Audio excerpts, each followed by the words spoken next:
Hi parents, we've just made Play-Doh over in our circle time video, and I just wanted to share this quick and easy 5-ingredient Play-Doh recipe with you if you wanted to make it at home with your child as well.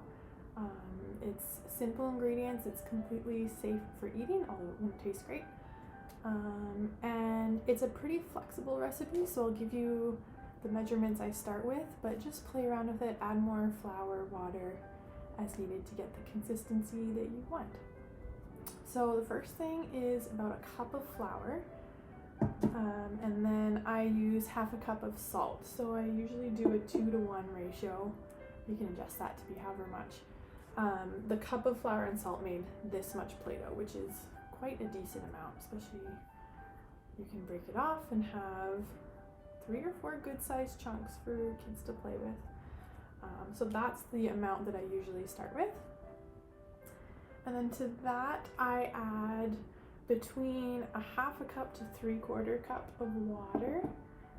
You'll want to mix your food coloring in with your water before you add it to the Play-Doh.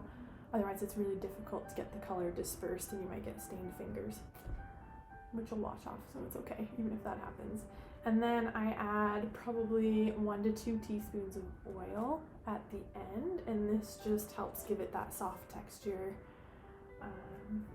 And that's about it. So you're just going to combine your ingredients, do lots of kneading. The more you knead it and play with it, the softer it will get.